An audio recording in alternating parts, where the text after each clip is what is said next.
젊은 놈에 미쳐서 가정도 버리고 갔으면 잘 살아야지.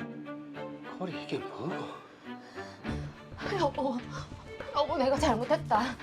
내가 한 번만 기회 주면 안 되나? 애들도 보고 싶고 내 좀 살려줘 여보.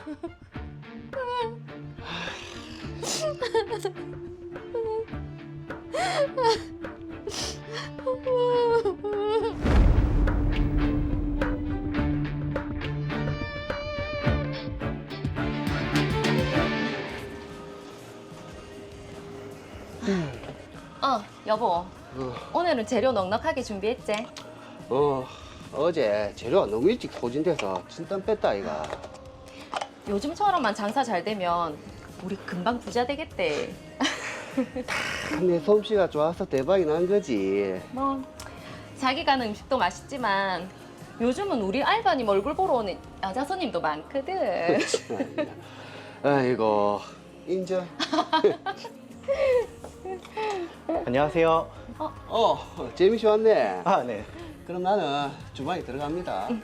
여보 오늘도 화이팅! 화이팅!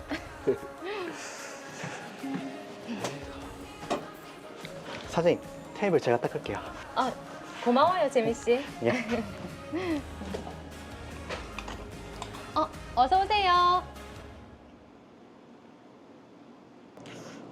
여보 이거 일단 100만 원이거든? 100만 원 일단 줬고. 자. 참 여보, 그 진아이도 호프집을 한다네. 진아 씨도? 뭐 그래서 나보고 자기 가게 자리 잡을 때까지만 뭐 가게로 와서 메뉴나 이것저것 코칭 좀 해달란다. 근데 그럼 우리 가게는? 뭐 주방은 내가 미리 다 세팅을 해놓고 가면 자기가 좀 하고 내가 진아이 가게로 왔다 갔다 할게. 그리고 재민 씨도 있잖아. 알겠다. 보자. 그거 좀 봐라. 저는 친한 친구의 간절한 부탁으로 친구의 가게에서 잠시 일을 하게 됐습니다.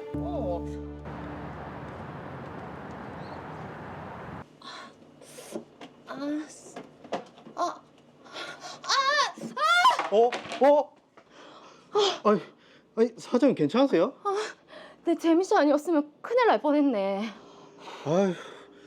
이런 거 저를 시키시지. 사장님 다칠 뻔했잖아요. 아니 나는 재미씨 뒷정리한다고 바쁜 것 같아가지고. 아유. 이제 좀 떨어져서 얘기를 하시지 그 참. 아무튼 고마워요 그러네요. 재미씨.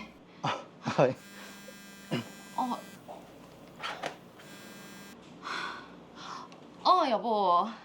오늘 마감하러 못 가겠다. 그 재민 씨한테 좀 도와달라고 하고 같이 마감해라. 아니 자기 요새 너무 진아 씨네 가게에만 매달려 있는 거 아이가? 위치가 안 좋아서 그런가. 장사가 안 되니까 더 마음이 쓰이네. 좀 이해해줘. 끊는다. 진짜. 뭐라 할 수도 없고요. 사장님. 손님 더 없을 것 같은데 정리하고 들어갈까요? 그럴까? 오늘 바빠서 저녁도 제대로 못 먹고. 우리 빨리 이거 마무리하고 근처 가게에서 뭐라도 먹을래요? 재민 씨만 괜찮으면. 저는 좋습니다. 내 오늘 재민 씨 덕에 살았는데 내가 맛있는 거 쏠게요. 사장님 최고. 제가 가게를 비운 사이 아내와 아르바이트생은 단둘이 가게 일을 하면서 더욱더 친해졌습니다.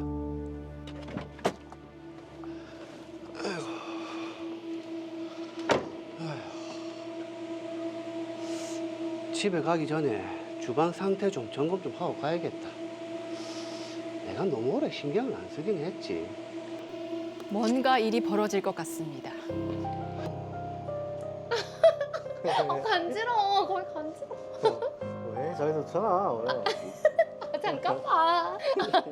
왜 좋잖아. 왜? 야, 이거 두고 뭐하노? 그 사람은 불륜을 저질렀고 저는 이혼을 하려고 했으나 아이들의 반대에 결국 아이들 데리고 나와 별거를 하게 됐습니다. 결국 둘이 살림을 차렸네. 내 이제 그 사람 없이는 못 살겠다. 미안. 이혼은 안 해줄 거다. 마음 같아서는 확 인연을 끊고 싶은데 애들이 엄마는 봐야 한다니까. 대신 양육비나 제대로 보내라. 알겠나? 알겠다.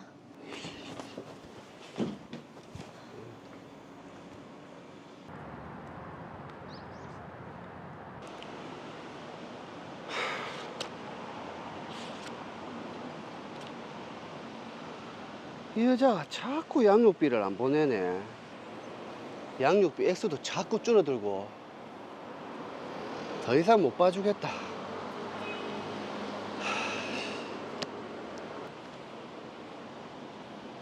연결이 되지 않아.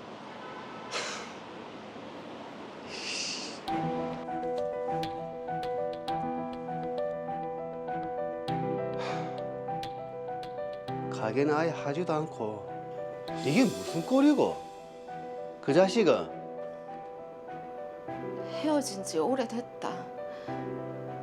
장사 안 되면서 돈 없으니까 헤어지자더라. 아니 왜 이렇게 손님이 없노 지금? 아이 손님 안 들어오는데 탓이가. 자기 탓이지. 나는 안에서 일하잖아. 홀 담당 자기 아이가. 몰라 씨. 자기야.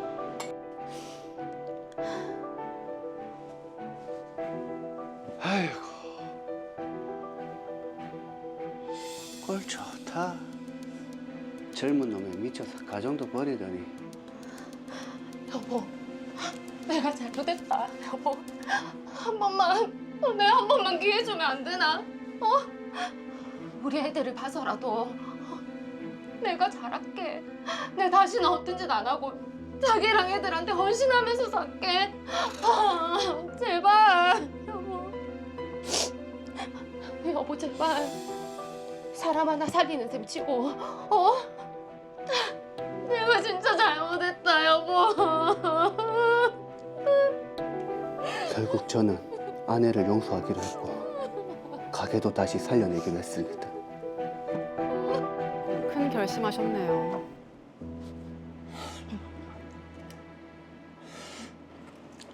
아이씨 이상하다.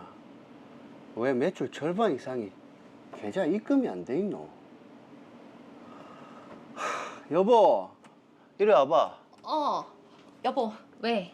아니 그동안 매출 절반 이상이 왜 계좌 입금이 안 돼 있노? 그게 내가 그동안 주방에서 일을 했고 그 카운터랑 홀을 재민이가 관리했는데. 재민이? 아 이거 횡령했네. 뭐 횡령? 그럼 내 모르게 가게 돈을 빼돌렸다는 거가. 와, 그러다가 장사 안 되니까 헤어지자고. 이 나쁜 새끼. 아유, 저런 사실을 모르셨네요. 아 뭔데 사람 오라가라 했었노. 이미 끝난 사이에. 네 그동안 가게 돈 횡령했지? 아니 무슨 귀신 씨나라 까먹는 소리 하고 있노. 증거 있나? 증거 있어? 어? 야 이 자식아, 네가 그동안 카운터 관리했다며? 매출 장부 보니까 매출 절반 이상이 통장 입금도 안 됐더만. 아니 그때는 이쪽이랑 나랑 사실혼 관계였는데 부부 사이에 무슨 횡령? 그래 따지면은 나는 그만둘 때 퇴직금도 못 받았는데. 이 퇴직금 미지급으로 노동부 신고해야겠네. 뭐 퇴직금? 그거 내가 아르바이트 시급에 포함해서 다 지급했는데 지금 뭔 소리 하는데? 내가 네 횡령죄로 고소할 끼다. 고소해라. 고소해라고. 해봐라. 여보.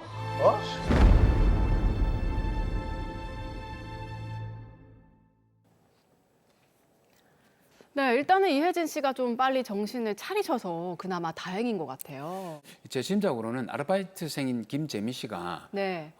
돈을 보고 음, 의도적으로 접근한 게 아닌가 그런 생각이 드네요. 작정하고 달려들었다. 그렇죠. 이렇게 볼 수밖에 없는 네. 그런 상황인 것 같긴 한데, 자, 일단 정황상으로는 김재민 씨가 매출 일부를 빼돌린 것으로 의심이 됩니다.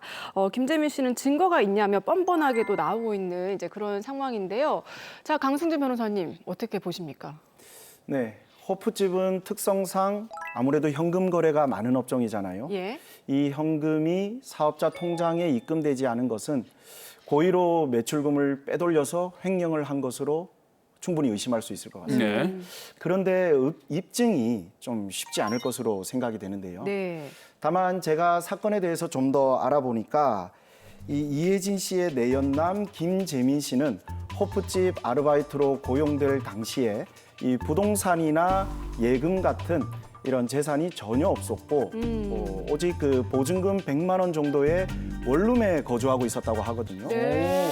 그런데 이 김재민 씨는 호프집에 근무하던 몇 년 동안 예. 상속을 받거나 뭐 특별히 증여를 받은 적이 전혀 없었는데 갑자기 2억이 넘는 아파트를 대출 없이 소유하게 되었다고 합니다. 뭔가 냄새가 나죠? 진한데요, 냄새가. 네, 상속이 받은 적이 없고 증여를 받은 적이 없는데 2억이 넘는 아파트를 대출 없이 샀다.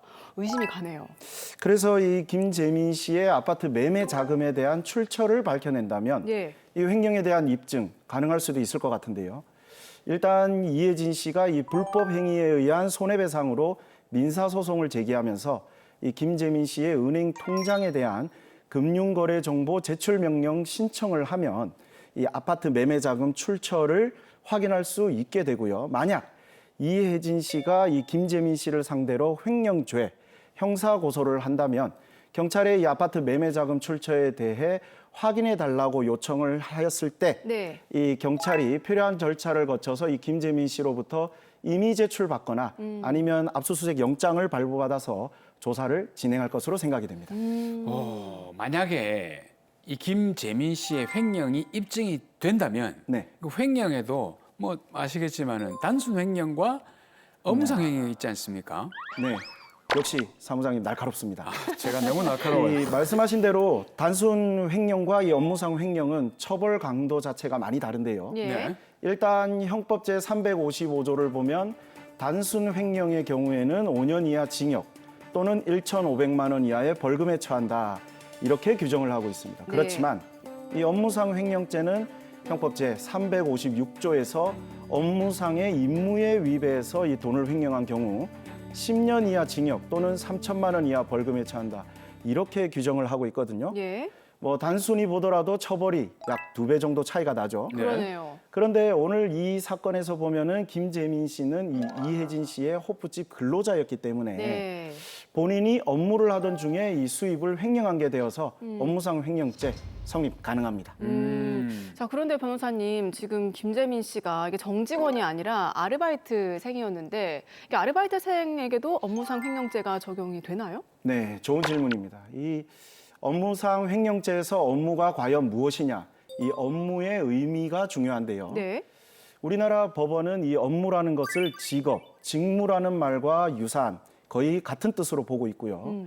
법률이나 계약에 의한 것뿐만 아니라 관례에 따르거나 사실상이거나 이런 걸 따지지 않고 같은 행위를 반복할 지위에 따른 사무 이런 것들 모두 포함하고 있거든요. 예. 그래서 한마디로 상당히 폭넓게 보고 있다. 그렇기 때문에 김재민 씨가 아르바이트생이라고 하더라도 이 업무상 횡령죄는 당연히 성립 가능합니다. 자, 그런데 이제 김재민 씨가 지금 뻔뻔하게 나오는 게 이혜진 씨에게 그때는 우리가 이게 사실혼 관계였는데 이게 무슨 부부끼리 횡령이냐 이렇게 또 주장을 하고 있네요. 네, 제가 볼 때 이 김재민 씨가 법을 좀 알기는 아는 사람인 것 같습니다. 그런데 이 이혜진 씨가 횡령 이야기를 하니까 곧바로 마치 기다렸다는 듯이 뭐 우리는 부부였다. 네네. 지금 이렇게 반박을 하잖아요. 그리고 실제로 형법 제328조 제1항과 제361조는요. 이 직계 혈족, 배우자, 동거 친족, 동거 가족 사이에 벌어진 절도나 사기, 횡령, 배임 이런 재산 범죄의 형을 면제한다. 이렇게 규정을 하고 있고요. 이것을 친족 상돌의 조항이라고 부릅니다. 예. 이게 무슨 말이냐면요. 간단히 말씀드리면 남편이 아내, 와이프의 돈을 훔쳐가면 이 부부 사이라는 특수 사정을 고려해서 처벌받지 않도록 하는 것이거든요. 네네. 그런데 자, 지금부터 별표 5개입니다. 네. 오. 네. 올해 6월 27일 헌법재판소, 그러니까 우리나라에서 헌법을 가장 잘하는 분들 9명이 모여서 이 친족 상돌의 규정은 헌법에 합치되지 않는다, 잘못됐다. 아. 이렇게 판단을 내렸거든요. 예. 그래서 국회가 2025년 12월 31일까지 이 친족 상도례 규정을 개정할 때까지 이 친족 상도례 조항 자체가 더 이상 적용되지 않습니다. 네. 그러면은 보자. 친족 상도례가 적용이 되지 않는다면 김재민 씨가 사실혼 관계였다고 주장을 하더라도 아무 의미가 없는 거네요. 네, 맞습니다. 이 김재민 씨가 법을 좀 알기는 아는 사람인데 아마 최신 판례 업데이트가 좀 느린 것 같네요. 오늘 사건에서 업무상 횡령죄 적용되는 것에는 아무런 문제가 없을 것 같습니다. 아유. 자, 그런데요. 지금 나홍구 씨와 이혜진 씨는 법적으로 이혼을 한 상태가 아니잖아요. 별거 중이었을 뿐이고. 그렇지. 어쨌든 이혜진 씨는 지금 법적으로는 유부녀인데 이게 김재민 씨와 동거를 했다고 해서 네. 이게 사실혼 관계 부부였다? 글쎄요. 이게 인정이 되나요? 맞아요. 좋은 지적입니다. 예. 한마디로 나홍구 씨와 이혜진 씨가 아직 이혼도 안 했는데 그렇다면 이혜진 씨와 김재민 씨가 사실혼 관계 부부가 처음부터 될 수 없는 게 아니냐. 그럼 부부가 아니니까 이 친족 상도례도 생각할 필요가 없는 게 아니냐. 이런 말씀이시잖아요. 맞아요. 예. 일단 먼저 용어 정리를 조금 할게요. 이혜진 씨와 이 김재민 씨 같은 경우를 법률적으로 중혼적 사실혼 관계라고 부르는데요. 예. 한마디로 사실혼 관계의 당사자 일방 또는 쌍방이 제3자와 이미 법률상 혼인 관계에 있는 경우를 의미합니다. 네. 그런데 이렇게 법률적으로 지정하는 용어까지 있다. 이건 무슨 뜻일까요? 야, 이게 그냥 중혼적 사실혼. 이렇게 정해져 있다는 건 인정되는 경우가 있다 아니겠습니까? 그렇죠. 사실 원래 우리나라는 중혼 자체를 금지하고 있습니다. 예. 그게 기본 원칙이고요. 그렇죠. 그렇지만 이미 법률상 혼인 관계가 사실상 이혼 상태 또는 파탄 상태에 있는 어떤 특별한 경우에는 예외적으로 이 중혼적 사실관계도 인정될 수 있고요. 네. 그렇기 때문에 이 나홍구 씨와 이혜진 씨가 법률적으로 완전히 이혼한 상태가 아니라고 하더라도 이미 장기간 별거하고 있었고 사실상 이혼 상태에 있었다고 인정된다면 네. 이 이혜진 씨와 김재민 씨의 사실혼 관계도 부부 관계로 인정될 가능성은 있는 거죠. 자, 그래도 어쨌든 김재민 씨의 횡령이 밝혀진다면 이게 업무상 횡령죄가 성립이 되는 건데 이혜진 씨가 지금 김재민 씨가 빼돌린 돈 이거 돌려받을 수 있겠죠? 네, 이 김재민 씨가 업무상 횡령죄로 형사 처벌을 받게 된다면 민사상 불법 행위는 당연히 성립하게 되겠죠. 예. 그렇다면 이 김재민 씨가 이혜진 씨에게 횡령 금액을 배상해야 하는데 지금 보면 이 김재민 씨는 횡령한 돈으로 사놓은 2억 원이 넘는 아파트가 있으니까 예. 이혜진 씨가 이 아파트에 대한 부동산 가압류를 먼저 진행한 후에 이 민사소송에서 승소하고 다시 그 승소 판결문으로 아파트 강제 경매를 진행하면 됩니다. 네. 자, 그리고 또 궁금한 게 변호사님. 네. 지금 김재민 씨가 이혜진 씨에게 호프집을 그만둘 때 퇴직금을 받지 못했다. 고용노동부에 신고를 하겠다. 이렇게 네. 얘기를 했잖아요. 이게 정말로 퇴직금을 줘야 하는 부분입니까? 사실 저도 마음으로는 주기 싫은데요. 다들 아시다시피 이 퇴직금은 근로자를 사용하는 모든 사업장에서 1년 이상 근로한 사람에게 반드시 지급해야 하잖아요. 예. 보다 자세히 보면 근로자 퇴직급여 보장법에서 1년 이상 계속 근로했고 일주간의 소정 근로시간이 15시간 이상인 근로자에 대해서는 아르바이트생이라고 하더라도 퇴직급여를 지급하도록 규정돼 있고요. 네. 그래서 김재민 씨가 1년 이상을 근무했고 일주일에 15시간 이상 일을 한 것은 맞기 때문에 예. 아르바이트라고 하더라도 이혜진 씨는 김재민 씨에게 퇴직금 지급해야 합니다. 자, 그렇게 되면은 뭐 줄 건 주고 돌려받을 거는 돌려받고 해야 되는 그런 상황인데 네. 이혜진 씨도 이번에 참 뼈아픈 또 그런 경험을 하셨으니까 두 번 다시는 좀 가정을 등지는 그런 일은 없으셨으면 좋겠습니다. 자, 정리를 해보겠습니다. 마지막으로 나홍구 이혜진 씨 부부에게도 한 말씀 해주시죠. 네. 나홍구 이혜진 씨 정말 참 살면서 남들이 하기 어려운 그런 경험을 하게 되었네요. 지나간 일은 뭐 이미 지나간 거고요. 이제 잘 정리하는 일이 남은 것 같습니다. 일단 먼저 김재민 씨의 횡령 증거, 문자, 녹음 파일, 현금 매출 관련 자료들을 수집하는 작업이 필요할 것 같고요. 이렇게 수집한 자료들을 잘 정리하셔서 이 업무상 횡령 고소장 접수를 빨리 하셔야 될 것 같습니다. 그리고 혹시 김재민 씨가 눈치채고 이 재산을 다른 사람 명의로 빼돌릴 수도 있으니까요. 이 아파트 가압류 미리미리 하셔야 될 것 같은데요. 그렇지만 퇴직금은 어차피 지급해야 하는 거니까 김재민 씨의 퇴직금을 대략적으로라도 미리 계산해서 준비해 놓으시는 게 좋을 것 같습니다. 어서 빨리 우리 호프집이 예전처럼 장사 잘 되는 곳으로 돌아가면 좋겠네요.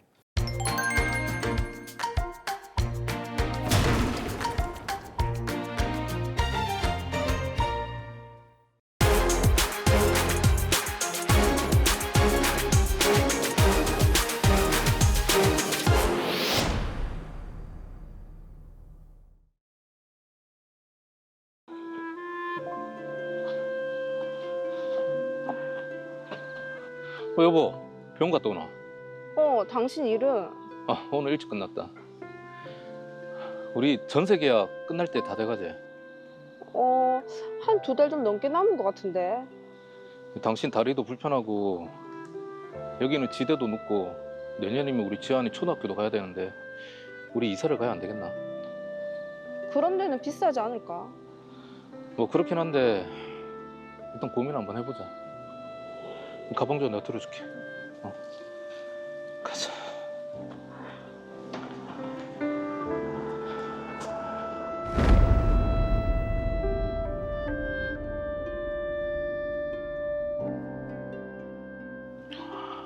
로이어은행 전세 대출이 1억 4천만 원에 와이프 교통사고 치료비 때문에 신용대출 받은 게 3천만 원. 이놈의 비천치는 언제 끝나겠노? 뭐예요, 여보? 아니다. 우리 전세금 2억이지? 네. 당신 왜 버려 하는데 내가 다리가 이래가 도움도 못 되고. 그것도 쓸데없는 소리 한다. 돈은 내가 벌면 되니까 당신은 지안이만 좀 신경 잘 써주면 된다. 알았지? 네, 여보. 근데 그나저나 재계약 안 한다고 주인한테 연락 한번 해줘야 되겠다. 우리한테 편의도 많이 봐주는데, 그지? 그래요, 여보.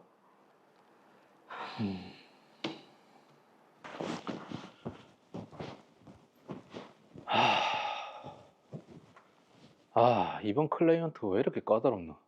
참. 맞다. 집주인한테 재계약 안 한다고 얘기해야 되는데.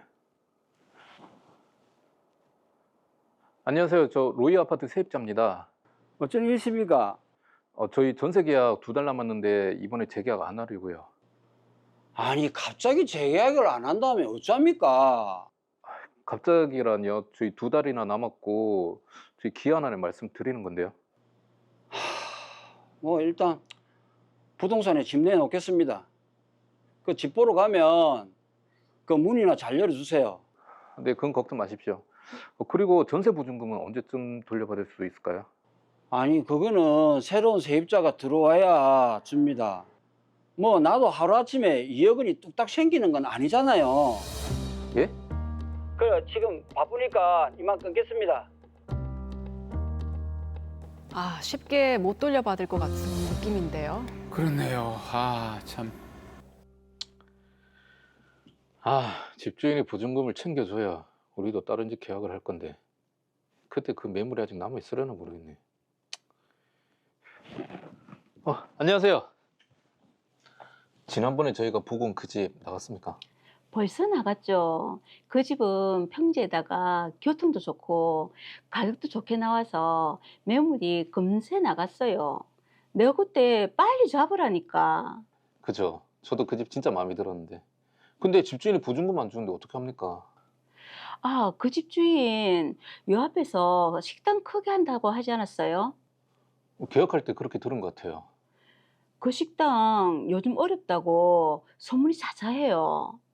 집주인이 형편이 많이 어려운 것 같던데. 뭐 그래도 이 집 팔아서도 저희 전세금 챙겨주시겠죠. 아이고, 모르는 소리 하시네. 요즘 부동산 경기가 안 좋아서 로이 아파트 시세가 많이 떨어졌어요. 까딱하면 지금 전세금보다 더 낮아질 수도 있고요. 예? 이러다 우리 전세금 못 받는 거 아니가? 우리 세 식구 전 재산인데 이거. 안 되겠다.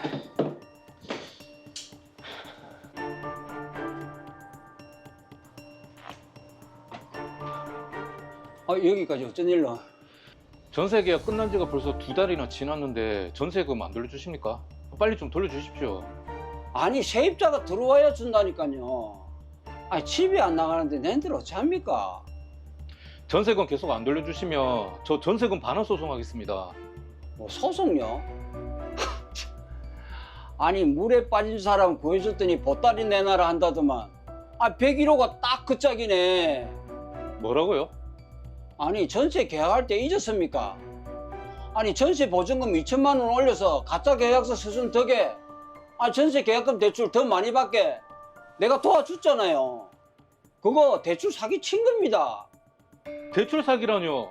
그건 집주인분도 동의해 주셨던 일이잖아요. 아니 계속 이렇게 전세금으로 독촉하면 나는 101호 대출 사기범으로 고발하는 수밖에 없습니다. 그런 줄 아세요?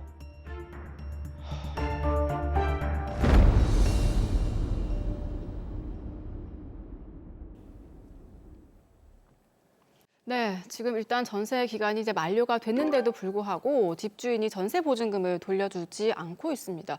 자, 최재현 변호사님, 이건 명백한 위법인 거죠? 네, 참 안타까운 상황입니다. 전세 기간이 만료되고 계약이 갱신되지 않는다면 당연히 임대인이 이제 전세 보증금을 반환해 주어야 합니다. 네. 하지만 최근에 이제 부동산 경기가 좋지 않고 뭐 그렇다 보니까 이처럼 전세 보증금을 제때 이제 반환받지 못하는 분들이 많이 있는 것 같습니다. 그러면 어떻게 대응을 해야 되나요? 뭐 소송밖에 답이 없습니까? 문제는 이렇게 이사를 나갈 때 전세 보증금을 제대로 보전받을 수 있냐 이런 걱정을 많이 하게 됩니다. 네. 이때 활용할 수 있는 방법으로는 전세권 설정 등기를 한다거나 아니면 임차권 등기 명령을 신청하는 것을 고려해 볼 수 있겠는데요.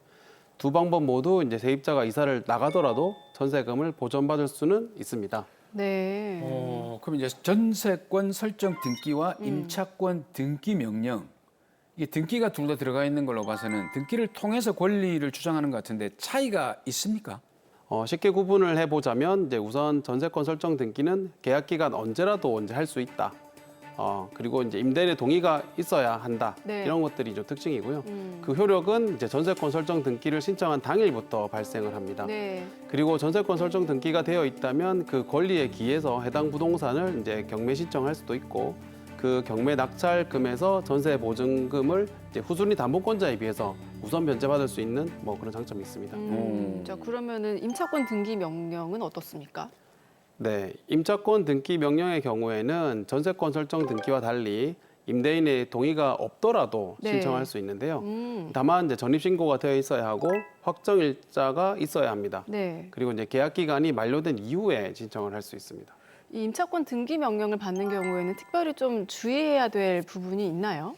임차권 등기 명령도 전세권 설정 등기와 같이 등기부에 이제 기재가 되기 때문에 해당 부동산에서 이제 이사를 나가거나 혹은 이제 그 부동산이 경매 절차에 들어가더라도 보증금에 관한 권리를 인정받을 수 있습니다. 네.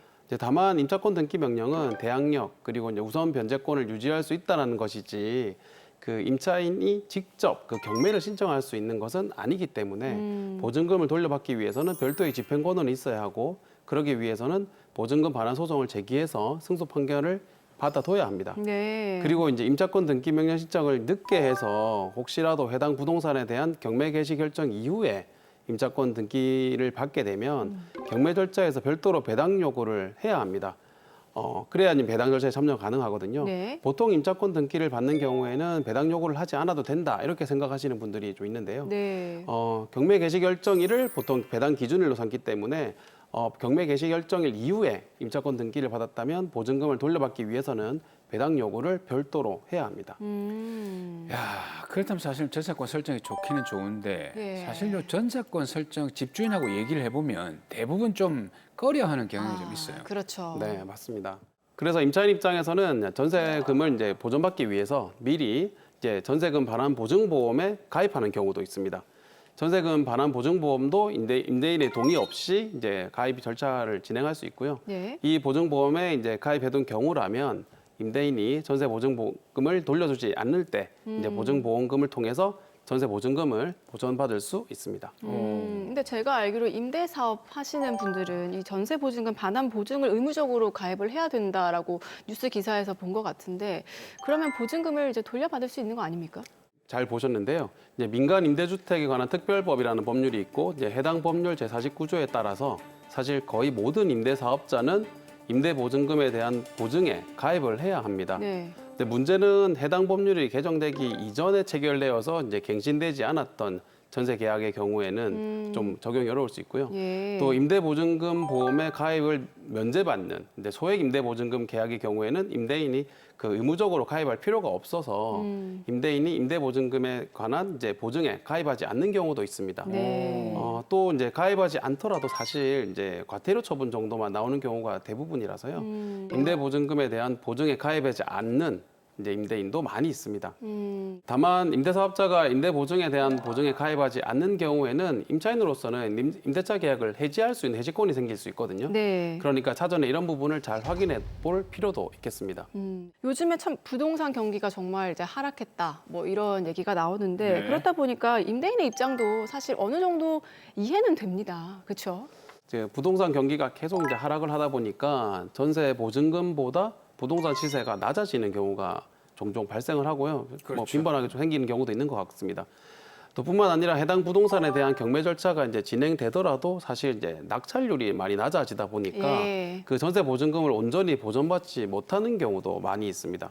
그래서 사실 임대인을 상대로 전세 보증금 반환 소송을 제기한 다음에 그 승소 판결문을 토대로 임대인의 다른 재산을 조회해서 그 다른 재산에 대해서도 강제 집행을 하는 경우도 많이 발생하고 있는 실정입니다. 근데 이게 경매를 신청을 하게 되면은 상황이 좀 더 많이 복잡해지지 않을까요? 네, 경매를 신청하는 절차가 많이 복잡하지는 않습니다. 이제 다만 경매를 신청하더라도 배당 신청을 하는 다른 채권자들이 많다거나 네네. 또는 이제 여러 가지 이유로 경매 절차가 지연되는 경우가 굉장히 많거든요. 네. 그렇죠. 또 말씀드린 대로 경매 절차에서 유찰이 되는 경우도 많기 때문에 사실 경매 절차를 진행한다고 하더라도 신속한 변제를 받는 것은 좀 어려울 수 있습니다. 아하. 그럼 혹시 또 다른 방법이 있을까요? 만약에 이제 이 사건과 다르게 전세 사기를 당한 경우라면 여러 제도를 통해서 전세 사기 피해자로서 보호를 받은 여지는 있습니다. 그리고 또 전세 보증금 반환 보증보험에 가입이 되어 있다면 그 보증보험의 보험금으로 피해를 최소화할 수 있습니다. 그러나 이제 그렇지 않다면 앞서 말씀드린 그런 전세권 설정 등기라든지 임차권 설정 등기 혹은 보증금 반환 소송 등의 절차로 진행하는 것이 사실상 최선의 방법이 될 수밖에 없고요. 네. 그리고 만약 부동산 시세가 많이 하락한 이유로 경매 절차에서도 보증금을 모두 보전받지 못하게 될 것 같은 그런 경우에는 임대인의 다른 재산에 대해서 신속하게 좀 가압류를 해두는 것이 반드시 필요하겠습니다. 그러나 이제 그런 임대인의 다른 재산을 좀 소재지를 잘 모른다. 이런 좀 더 안타까운 경우가 있을 수도 있는데 결국 그런 경우에는 소송을 통해 가지고 집행 권한을 확보한 다음에 재산 명시 신청 등의 방법을 통해서 임대인의 다른 재산을 조회해보는 절차로 진행을 해야 합니다. 네. 자, 그런데 지금 드라마 사례에서 꼭 하나 짚어봐야 할 부분이 있는 게 지금 임차인 김준수 씨가 전세보증금 대출을 좀 많이 받기 위해서 전세보증금을 허위로 2천만 원 정도 올려서 계약서를 작성을 했고 이걸 바탕으로 대출을 또 받았네요. 맞습니다. 이제 해당 사례를 보면 임차인이 전세보증금 대출을 많이 이제 받기 위해서 임대인과 협의를 해가지고 허위로 한 2천만 원 정도 이제 올려서 전세보증금을 이제 만들어서 계약을 체결을 했습니다. 네. 그 허위 계약서를 토대로 이제 금융기관으로부터 전세보증금 대출을 또 받았고요. 이런 사정을 이제 보면 사실 김준수 씨의 경우에는 사기 혐의로 조사를 받게 될 가능성도 없지 않습니다. 근데 이게 김준수 씨한테 사기 혐의를 적용하는 게 맞는지 모르겠네요. 왜냐하면 저 대출과 관계된 그 관계인들이 전부 동의한 거잖아요. 임대인도 동의했고 부동산 업자도 동의를 했고 본인도 동의를 했고 이 어디에 사기 혐의가 있습니까? 공범인가요? 네, 맞습니다. 사실 그렇게 생각하실 수도 있는데요. 여기서도 사기 혐의가 인정이 될 수 있습니다. 김준수 씨의 경우에는 전세 보증금 대출을 받기 위해서 전세 계약서상 보증금을 허위로 올려서 작성을 했고요. 그러한 속칭 이제 뻥튀기 된 계약서를 토대로 전세 그 보증금 대출을 받았거든요. 예. 이런 경우에는 이제 해당 금융기관에 대해서 사기 혐의가 인정이 될 수 있습니다. 비록 그 금융기관이 검토를 하고 심사를 했다 하더라도 사기 혐의를 인정받을 수 있는데요. 그리고 그 사기 금액이 사실 중요한데 단순히 이제 허위로 올린 2천만 원이 사기 금액이 아니라 예. 전체 그 전세 보증금이 사실 대출받았던 전세 보증 대출받았던 금액이 사기 금액으로 인정받을 수 있습니다. 오. 이런 경우 사실 꽤 많다고 들었는데 그럼 지금 김준수 씨 경우에는 처벌 수위가 어느 정도나 될까요? 네, 이런 경우에는요 형법상 일반 사기 혐의가 적용될 수 있는데요. 형법 제 347조에 따라서 이제 10년 이하의 징역 또는 2천만 원 이하의 벌금형에 처해질 수 있습니다. 근데 지금 임대인인 임대호 씨가 이 약점을 빌미로 해가지고 계속해서 이렇게 전세 보증금을 돌려달라고 독촉을 할 경우에 예. 내가 사기로 고소하겠다 이렇게 하지 않습니까? 이거 협박까지 하는 것 같은데 대책이 없을까요? 사실 이렇게 이제 전세 보증금을 허위로 올려서 계약을 체결하는 방법은 범죄에 해당하기 때문에 절대 하셔는 안 됩니다. 다만 이제 김준수 씨의 경우에는 임대인이 사기 혐의를 빌미로 계약 해지를 방해하고 있는 상황인데 네. 이런 경우에는 사실 허위 전세 계약서를 작성한 그 임대인도 사기 범행의 공범이 될 수 있습니다. 오. 또한 형사 고발을 이유로 협박을 하는 것으로도 볼 수 있다면 뭐 협박죄라든지 강요죄에 해당할 수 있으니까요. 예. 이 부분은 법률 전문가와 좀 상의를 받아보시기를 권해드립니다. 자, 이 사건 마무리해 보겠습니다. 마지막으로 한 말씀 부탁드립니다. 최근 부동산 경기가 좋지 못하고 전반적인 경제 상황이 좋지 못하다 보니까요. 전세 보증금을 제때 반환받지 못하는 사례가 사실 많이 증가하고 있습니다.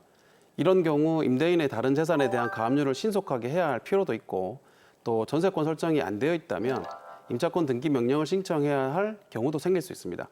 특히 이런 문제가 발생했을 때는 좀 신속하게 대응하는 것이 가장 좀 중요한데요. 따라서 혼자만 고민하시지 마시고 빠르게 법률 전문가와 상의를 해보시기를 권해드립니다.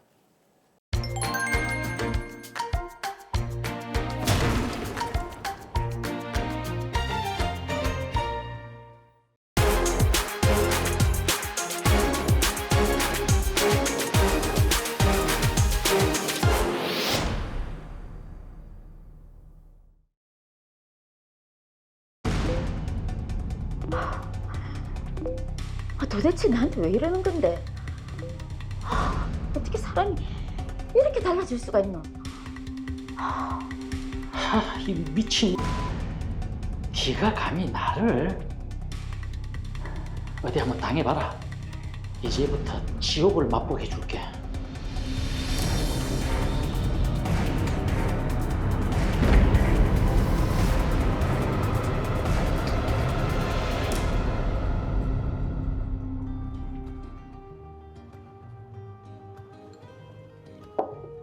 요즘 어떻게 지냈노? 그냥 똑같지. 이번 주말에 소윤이 데리고 놀이동산이나 갈까? 거의 기일이다. 소윤이랑 다녀와야지. 아휴, 송이야. 네 남편 병으로 세상 떠난 지 벌써 몇 년이다. 안다. 이제 마음으로도 편하게 보내줘야지 하는데 그게 잘 안 되네. 아파서 병원 생활 오래 하다 가서 우리 소윤이 예쁘게 크는 것도 못 보고. 아이고, 언제까지 우울해 있을래? 어? 그러지 말고 니도 취미생활 좀 가져봐라. 아, 그래, 테니스 한번 배워봐라. 테니스? 내가 몇 년 동안 배웠다 아이가. 운동도 되고 딴 생각도 안 들고 집중할 수 있고. 그럴까? 한번 배워봐라. 내가 아는 코치 소개시켜줄게. 재밌지? 아, 진짜?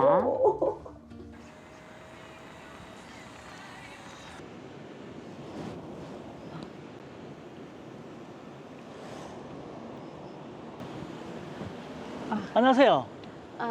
못 보던 얼굴인데? 예. 테니스 배우러 온 지 얼마 안 돼서. 아, 그렇구나. 아까 옆에서 하시는 걸 봤는데 초보 치고는 정말 잘하시던데요? 운동신경이 좀 있으신가 봐요. 감사합니다. 혹시 이 테니스 동호회는 가입을 하셨어요? 저는 동호회 활동 같은 모임은 안 맞고 시간도 안 되고 해서 그냥 코치님한테 배우기만 하려고요.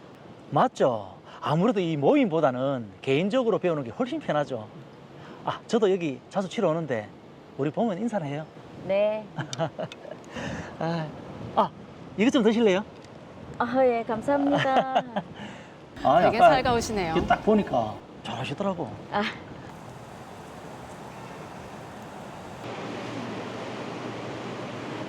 성희 씨, 아니 요즘 실력이 진짜 엄청 빨리 느는 것 같아요. 제가 좀 하죠. 이제 집에 가요? 네. 차는 가지고 오셨어요? 아니요, 수리를 맡겨서. 아니 비도 이렇게 많이 오는데 제가 태워다 드릴게요. 괜찮아요. 에이, 저도 이제 집에 가려고요. 라켓이랑 짐도 이렇게 무거운데. 가요? 그럼 신세 좀 질까요? 아이고, 신세는 무슨.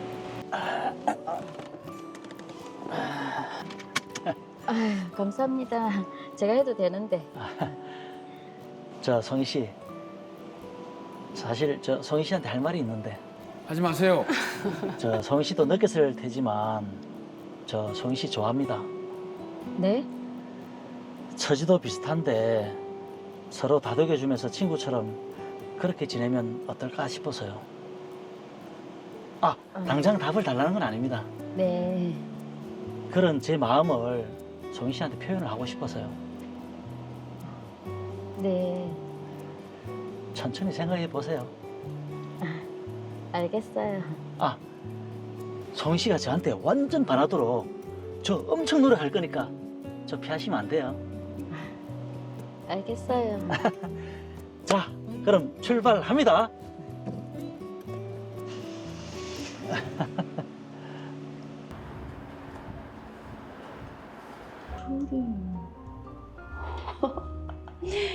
우리 송이 요즘 얼굴이 너무 좋은데 테니스 할만하나? 재밌다. 코치님도 친절하고 그러고 친구도 생겼고. 친구? 여자? 남자? 남자. 이것저것 잘 챙겨주고 엄청 자상하다. 설마 사귀나? 에이, 아니다. 그쪽은 나한테 관심 있는데 소윤이가 있어서 그런지 나는 조심스럽네. 어떤 사람인데? 이름은?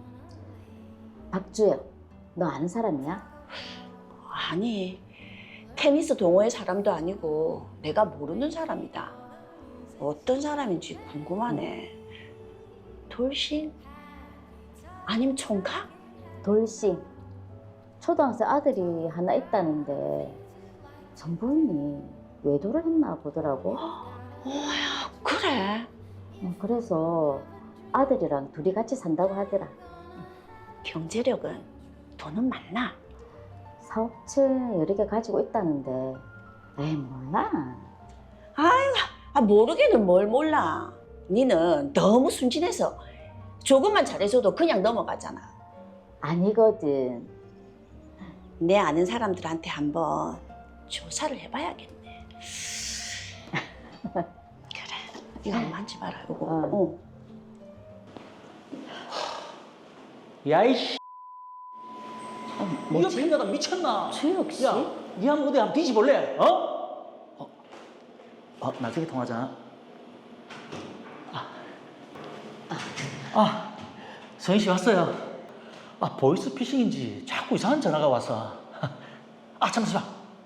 저 드릴 거 있는데 이거 두바이 초콜릿인데 집에 가서 딸이랑 한번 먹어봐요. 감사합니다. 잠깐 친구한테 전화가 와서 통화 좀 하고 들어갈게요. 네.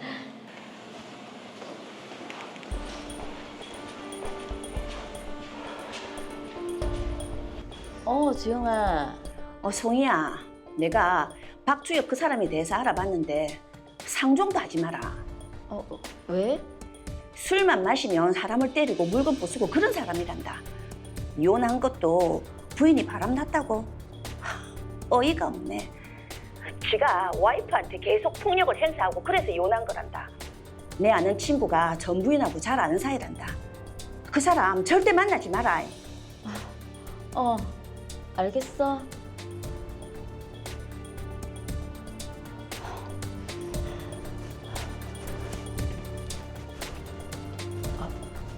그렇게 저는 그 사람을 멀리하게 됐습니다.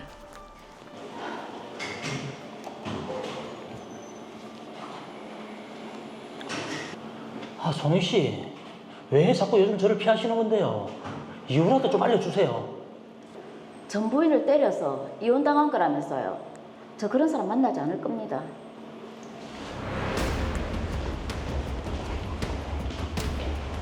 그런데 그게 끝이 아니었습니다.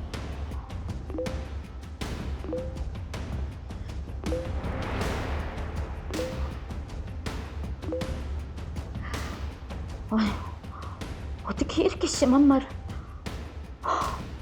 우리 소연이. 다녀왔습니다. 소연아, 밖에 이상한 아저씨 없었어? 아니? 무슨 일 있어, 엄마? 아니.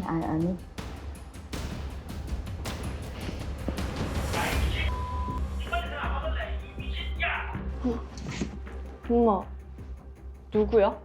소연아, 잠시만. 넌 여기 있어.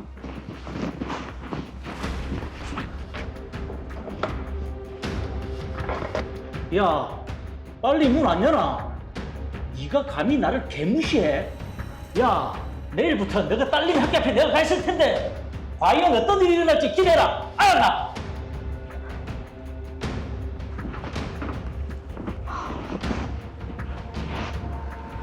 도대체 나한테 왜 그러는데? 야.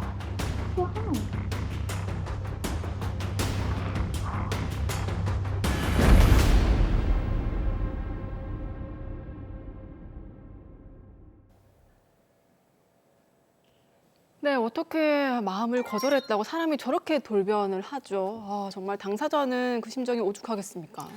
야, 지금 무서워요. 요즘 그 또 데이트 폭력이다, 스토킹이다 해서 말들이 참 많은데 네. 이런 사건들이 되면 어떻게 해결해야 될지 빨리 좀 이렇게 좀 해결책이 있어야 될 것 같은데 와, 좀 난감하네요. 예, 일단 지금 천송혜 씨는 박주혁 씨가 너무 무섭고 또 무엇보다도 딸 앞에서 못 볼 거를 보인 것 같아서 굉장히 힘들어하고 계신데요. 네. 자, 김희준 변호사님, 이런 상황은 뭐 협박과 모욕 이렇게 보면 되지 않겠습니까? 네, 우선 천송희 씨 정말 놀라고 무서울 것 같습니다. 박주혁 씨의 행동이 협박과 모욕에 해당되는지는 하나하나 따져봐야 할 것 같습니다. 예, 자, 그럼 하나씩 따져보도록 하겠습니다. 자, 우선의 협박죄는 이제 어떤 경우에 성립하는 범죄인가요? 네, 협박죄는 형법 제283조에 규정되어 있습니다. 사람을 협박한 자는 3년 이하의 징역, 500만 원 이하의 벌금, 구류 또는 과료에 처한다고 규정하고 있는데요. 형법상 협박은 광의의 협박, 협의의 협박, 최협의의 협박으로 구성되어 있습니다. 판례상 협박죄의 협박은 광의의 협박으로서 일반적으로 보아 사람으로 하여금 공포심을 일으킬 정도의 해악을 고지하는 것을 의미합니다. 사람으로 하여금 공포심을 일으키게 할 정도의 해악. 네. 근데 이게 공포심이라는 게 사람마다 다르잖아요. 주관적이죠. 이게 주관적이라서 예, 예. 뭐 어떻게 이게 판단하죠? 맞습니다. 해악의 고지를 들은 사람이 실제로 공포심이 들었는지가 문제가 될 수도 있는데요. 죽여버리겠다라는 말을 듣고 실제로 그 해악의 고지가 실현될 수도 있다고 생각되는 상황이 있을 수 있고 반면에 웃기지도 않네, 한번 해봐라 라고 생각되는 상황이 있을 수도 있습니다. 네. 그런데 이런 상황 하나하나를 가지고 형사처벌을 가리게 된다면 형사처벌이 일률적으로 처리되기 어렵고 범죄자가 협박 이후에 공포심이 들지 않았다고 진술하라 라고 또 다른 협박을 가할 수도 있습니다. 네. 따라서 공포심이 들었는지 여부는 객관적으로 상대방이 공포심을 일으키기에 충분할 정도의 해악의 고지가 있으면 협박죄가 성립하고 현실적으로 피해자가 공포심을 일으키지 않았다고 하더라도 협박죄는 그대로 성립하게 됩니다. 자, 그러면요. 민형사 고소를 뭐 하겠다 이런 말을 많이 하잖아요. 피해자는 그럴 수가 있는데 사실 피해자도 아닌데 고소 운운하면서 뭐 가만두지 않겠다 이렇게 협박하는 경우도 있는데 이런 경우에도 협박죄가 성립이 되나요? 네, 이런 사안으로 상담하시는 경우가 의외로 많습니다. 상대방이 고소를 하겠다고 한다. 왜 이렇게 사람을 협박하냐는 거죠. 하지만 민형사 고소는 채권자와 피해자의 권리이므로 단순히 고소하겠다는 말로는 협박죄가 성립되지 않습니다. 네. 하지만 권리 실현의 정도를 넘어서는 경우에는 협박죄가 성립합니다. 예전에 공군 중사가 상관인 피해자에게 그의 비위 등을 기록한 내용을 제시하면서 자신에게 포건한 사실을 인정하지 않으면 그 내용을 상부기관에 제출하겠다는 취지로 말한 경우에 군 형법상 상관 협박죄로 처벌된 경우가 있습니다. 야, 그러면 이런 경우는 어떻습니까? 지금 사람이 말싸움을 하다 보면 좀 흥분되지 않습니까? 예. 그래서 생각지도 않았던 거친 말들이 나갑니다. 그렇죠. 그렇게 되면 또 해악을 고지하게 되기도 하고요. 그런 경우는 어떻습니까? 꼭 전부 그런 경우에 협박죄가 성립되는 것은 아닙니다. 형사처벌은 국가가 국민의 자유를 제한하고 전과라는 일종의 낙인을 찍는 행위이기 때문에 그때그때의 상황과 여러 재반 사정들이 당연히 고려되어야 하는데요. 예를 들어서 같은 마을에 사는 동년배들이 싸우다가 두고 보자라고 말한 정도는 협박죄가 성립하지 않는다는 판례가 있습니다. 네. 또한 여러 차례 전화를 하고 상대방이 받으면 2, 3분 동안 아무 말도 하지 않다가 끊어버리거나 한번 만나자, 나한테 자신 있나? 라고 말한 정도로도 협박죄가 성립하지 않는다는 판례가 있습니다. 네. 또한 언쟁 중에 입을 찢어버릴 것이라고 말하거나 사람을 사서 쥐도새도 모르게 파묻어버리겠다, 너까지 거 쉽게 죽일 수 있다라고 아유. 말한 경우에도 예. 형사처벌되지 않은 판례가 있습니다. 변호사님 되게 무서운 말을 정직하게 하시니까 그러니까 더 무서운데? 더 무서운데 아니 이게 사람의 생명을 가지고 말을 하는데 이게 협박죄가 아니라고요? 네, 제가 방금 말씀드린 경우들이 놀랍게도 검찰에 의해서 기소되어서 대법원까지 갔던 사건들인데요. 이렇게 협박죄가 성립되기 위해서는 재반 사정들도 살펴보아야 합니다. 아, 그러니까 말만 가지고 보는 게 아니라 재반 사정을 같이 고려를 해야 되는 거예요. 근데 이게 천송이 씨 경우는 어떻습니까? 지금 입에 담을 수 없는 욕설도 했고 딸 앞에서 내일부터 딸 학교 앞에 내가 가 있을 거다. 어떻게 되는지 두고 봐라. 이 정도 같으면 공포심을 일으키기엔 충분할 것 같은데요. 네, 충분히 공포심을 일으킬 수 있을 것 같습니다. 다는 아니지만 협박죄가 성립될 수 있습니다. 아, 이게 다가 아니라고요? 왜 그렇습니까? 그렇습니다. 죽여버리겠다. 내일부터 네 딸이 다니는 학교 앞에 서 있을 것이다. 어떤 일이 벌어질지 기대해라. 라고 하는 부분은 협박죄가 성립하는데요. 박주혁 씨는 화가 난 상태로 천송이 씨에게 말을 했지만 객관적으로 해당 말들은 해악의 고지에 해당하고요. 네. 박주혁 씨는 통화 중뿐만 아니라 문자로도 위와 같은 말들을 보냈기 때문에 협박죄가 성립되어서 형사처벌 받을 것으로 예상됩니다. 그럼 다른 말들은 어떻습니까? 지금 누가 봐도 너무 경멸적인 표현인데 이거는 모욕죄에 해당을 되는 건가요? 경멸적인 표현이기는 한데요. 모욕죄가 성립되기 위해서는 공연성이 필요합니다. 한마디로 불특정 다수인들이 여러 명 있는 자리에서 경멸적인 표현을 해야 하는 것이어서 전화나 문자와 같이 1대1로 말하는 것은 모욕죄에 해당하지 않습니다. 근데 지금 이게 1대1이 아니라 지금 집에는 딸도 있었고 네. 알아보니까 친구인 오주영 씨도 있었거든요. 아. 그럼 공연성이 확보된 거 아닐까요? 네, 이런 경우를 특정 다수라고 합니다. 공연성은 불특정 다수, 그러니까 누가 들을지 모르는 상황에서 경멸적인 표현을 해야 모욕죄가 성립되는데요.